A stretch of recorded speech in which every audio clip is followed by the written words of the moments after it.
Banyak saudara kita memulai acara dengan membaca apa? Al-Fatihah, atau menutup acara dengan membaca Al-Fatihah. Bahkan ini dinyatakan secara jelas di dalam madhab Syafi'i. Seperti Imam As-San'ani di dalam kitab Subulus Salam, ketika bicara tentang janazah, beliau sangat tegas mengatakan di sana bahwa di masyarakat saya muncul sebuah fenomena, kata beliau, yaitu memulai doa dengan membaca Al-Fatihah atau mengakhiri doa dengan Al-Fatihah. Sepertinya mereka ini lagi mengirim surat khusus sama Allah kayaknya, kata beliau. Ini jengkel beliau. Mereka ini sungguh melakukan sebuah perbuatan bid'ah yang mungkar. Nama Ustadz itu adalah Nizar Sa'ad Jabal. Semoga beliau mendapat hidayah dari Allah Subhanahu wa Ta'ala. Kami pribadi merasa kasihan kepada orang tersebut karena melihat usianya kan sudah lumayan tua, teman-teman. Tetapi kenapa ya dia itu kok tidak takut berdusta atas nama ulama? Dia menghukumi orang yang ketika selesai berdoa atau mau berdoa memulai dengan suratul Fatihah. Dia mengatasnamakan mazhab Imam Asy-Syafi'i, kemudian dia memberi contoh salah satu ulama yang bermazhab Syafi'i adalah Imam As-San'ani. Bagi teman-teman santri Jam'iyah Nahdlatul Ulama, pernyataan yang demikian merupakan sebuah lelucon. Pertama, Nizar Sa'ad Jabal, kaum sebelah ini, menunjukkan ketidaktahuannya siapa sebenarnya Imam As-San'ani. Apakah benar beliau Imam As-San'ani itu bermazhab Imam Asy-Syafi'i atau ulama Syafi'iyah? Yang kedua, dia mengutip dalam kitab Subulus Salam, Syarah Bulughul Maram. Ini kitabnya. Ini juz 1 dan juz 2. Ini kumpul di sini. Kami bongkar pertama, di dalam masalah apakah Imam As-San'ani itu bermadzhab Imam Asy-Syafi'i atau tidak, jelas Imam As-San'ani tidak bermadzhab Imam Asy-Syafi'i. Di dalam Bahsul Masail Jam'iyah Nahdlatul Ulama maupun Bahsul Masail tingkat pesantren Jawa Madura, kalau ada santri delegasi pondok mana kok membawa pendapatnya Imam As-San'ani, biasanya itu ditolak mentah-mentah. Kenapa? Karena Imam As-San'ani tidak bermadzhab. Ya semacam apa ya, mujtahid, ya ijtihad sendirilah beliau itu. Jadi bohong, ini pertama. Yang kedua, beliau menyatakan Imam As-San'ani sebagai ulama yang bermadzhab Imam Asy-Syafi'i menghukumi bid'ah mungkaroh tentang masalah orang yang membaca Al-Fatihah sebelum doa ataupun selesai doa atau sebelum acara dan semacamnya itu ya. Itu bid'ah mungkaroh katanya ada dalam masalah bab jenazah. Setelah kami cek dalam kitab Subulus Salam tentang masalah jenazah, tidak ada penjelasan yang begitu, tidak ada. Nanti pendapat ulama Syafi'iyah kami akan bacakan di sini ya, bagaimana membaca Al-Fatihah sebelum berdoa atau sesudah itu. Kita fokus dulu kepada pendapat Imam As-San'ani tentang masalah bab jenazah, Kitabul Janaiz di sini. Saya tidak pernah menemukan keterangan yang disampaikan oleh siapa itu Nizar Sa'ad Jabal. Justru yang ada di sini dalam bab-bab jenazah itu, Kitabul Janaiz, Imam As-San'ani yang tidak bermadzhab Imam Syafi'i. Ingat itu ya. Beliau ketika berbicara tentang hukum membaca Al-Quran, kemudian pahala Al-Quran itu, bacaan pahalanya itu diberikan kepada mayit sampai atau tidak, justru Imam As-San'ani memilih pendapat yang mengatakan sampainya pahala bacaan Al-Quran kepada mayit. Dan itu yang kita maksud dengan tahlilan. Apa itu tahlilan? Yaitu membaca Al-Quran ataupun zikir, kemudian pahala baca Al-Quran itu kita berikan, hadiahkan kepada mayit, dan itu akan sampai. Pendapat inilah yang lebih kuat menurut Imam As-Sun'ani. Di sini pada juz kedua Subul Salam, tepat pada halaman 127, terbitan Darul Kutub Al-Ilmiyah ini, wa dhahaba Ahmadu wa jama'atun minal ulama'i ila wusuli dzalika ilaihi. Imam Ahmad bin Hambal dan sekelompok ulama menyatakan sampainya pahala baca Al-Quran untuk mayit, nyampe kepada mayit. Ini Imam Ahmad. Kita tahu Imam Ahmad yaitu mazhab yang dipegang teguh oleh pendiri Wahabi, Muhammad bin Abdul Wahhab.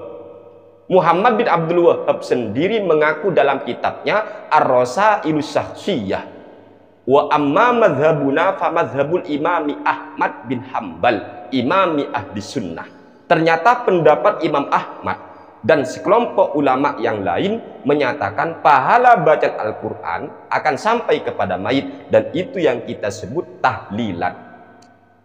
Wa dhahaba jama'atun min ahli sunnati wal hanafiyyati ila anna lil insani ayyaj'ala thawaba amalihi li ghairihi sholatan kana au sauman au hajjan au shadaqatan au qira'ata qur'anin au dzikron au ayya anwa'il qurbih. Menurut ulama-ulama ahlus sunnah, sekelompok ahlus sunnah dan ulama Hanafiyah, mereka berpendapat bahwa seseorang itu boleh menjadikan, boleh memberikan, menghadiahkan pahala amalnya untuk orang lain, baik amal yang ia lakukan berupa sholat kek, puasa kek, haji kek, atau sedekah kek, au qira'ata Qur'anin, atau ngaji Al-Quran, au zikron, ataupun zikir, atau semua jenis-jenis ibadah mendekatkan diri kepada Allah.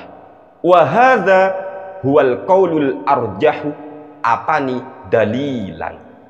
Dan pendapat inilah pendapat yang menyatakan bahwa semua pahala amal ibadah nyampe kepada orang lain, diberikan, dihadiahkan sampai.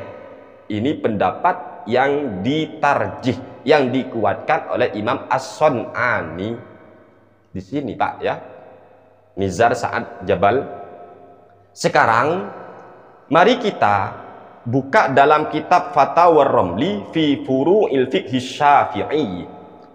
Ini karya Imam Ar-Ramli, yaitu Al-Imam Syihabuddin Ahmad bin Hamzah Ar-Ramli. Ini Asy-Syafi'i. Ini Pak, kalau mau bermazhab Syafi'i, ulamanya contohnya Imam Ar-Ramli. Ini kitabnya Fatwa Ramli fi Furu'il Fiqh Syafi'i. Punya kami terbitan Darul Kutub Al-Ilmiyah. Silakan bagi teman-teman yang punya, lihat pada halaman 92 sampai 93.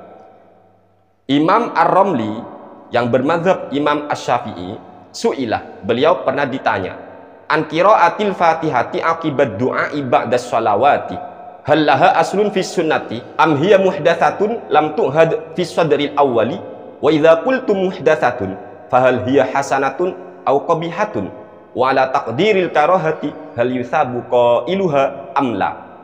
Imam Ar-Ramli yang bermazhab Syafi'i pernah ditanya tentang hukum membaca surat Al-Fatihah setelah selesai berdoa, setelah sholat, berdoa kepada Allah setelah sholatnya, kemudian setelah berdoa selesai membaca Al-Fatihah.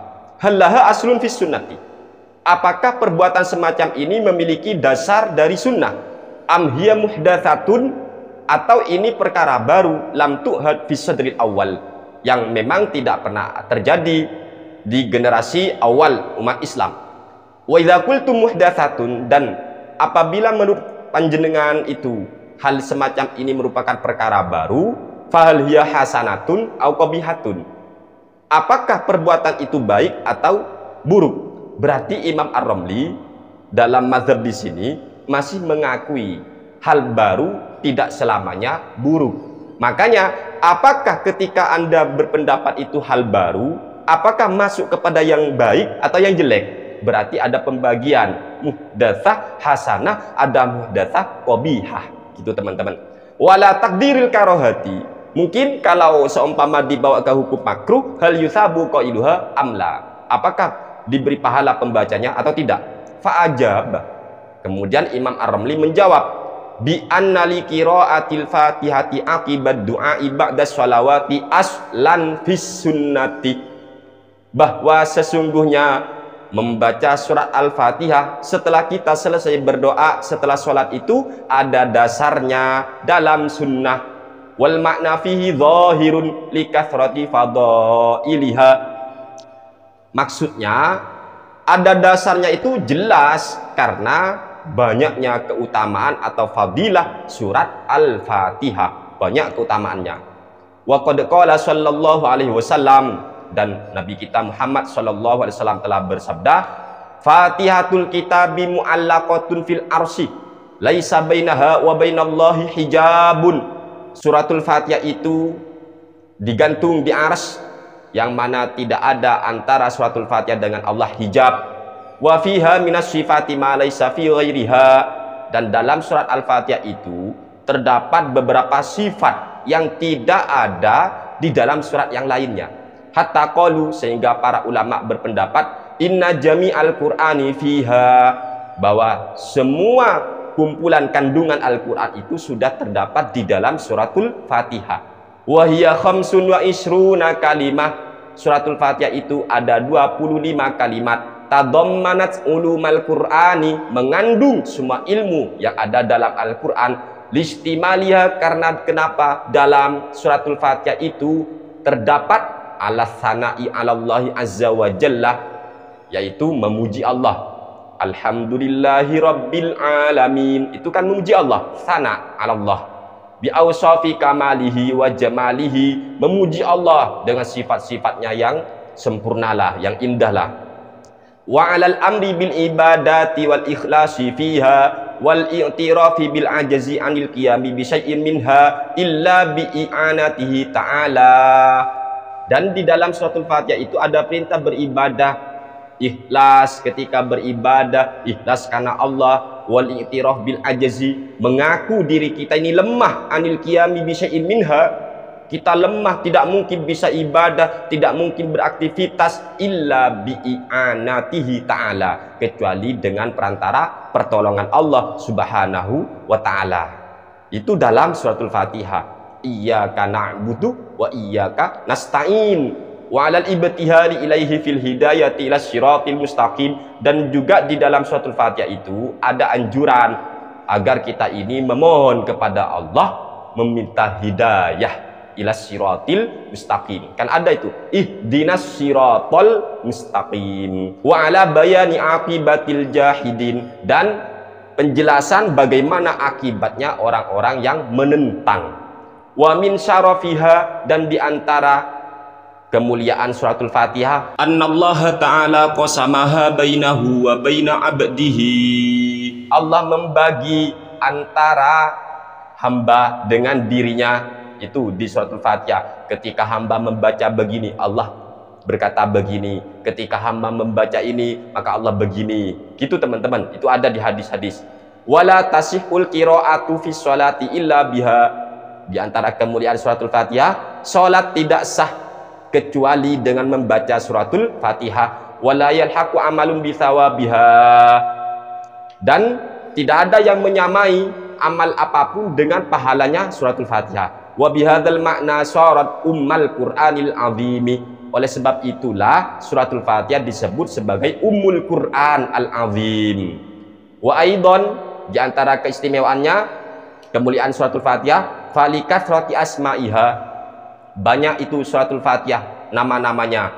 Wa kathratul asma'i tadullu ala syarafil musamma, dan banyaknya nama menunjukkan mulianya yang diberi nama. Wali anna min asma'iha, dan dikarenakan di antara nama-nama suratul Fatihah yang lain adalah annaha suratud du'ai, surat doa, wa suratul munajati, dan surat bermunajat, wa suratut tafwidi, dan surat tafwid berpasrah diri kepada Allah, wa annaha ar-raqiyah, dan suratul Fatihah itu raqiyah, yaitu mantra atau apa ya, bukan mantra, kalau mantra kayak mbah dukun ya ruqyah dibaca ini, lalu kemudian insya Allah begini dibaca suratul Fatihah. Wa annaha asyifa'u. Ini, dan dikarenakan suratul Fatihah itu syifa wasyafiyah, penyembuh, obat. Liqaulihi sallallahu alaihi wasallam, innaha likulli da'in. Sesungguhnya suratul Fatihah itu adalah obat dari semua penyakit. Innaha likulli da'in. Begini teman-teman. Jadi nggak benar kalau ada orang yang ngomong baca Al-Fatihah sebelum acara, kayak sebelum berdoa atau setelah selesai berdoa, bid'ah mungkar. Ya Allah, apa-apa bid'ah, gini-gini bid'ah. Gini aja. Suratul Fatihah itu Al-Quran enggak? Kan Al-Quran. Kemudian membaca Al-Quran itu ibadah enggak? Ibadah. Amal soleh enggak ibadah? Amal soleh. Dan kita tahu, ulama sepakat bertawassul dengan amal soleh itu boleh. Sepakat itu. Jadi sebelum kita berdoa, kita baca Al-Fatihah. Karena Al-Fatihah itu ngaji Quran. Ngaji Quran itu amal soleh. Bertawassul dengan amal soleh, itu semua ulama sepakat boleh bertawassul dengan amal soleh. Kok bisa disebut bid'ah? Piye sih?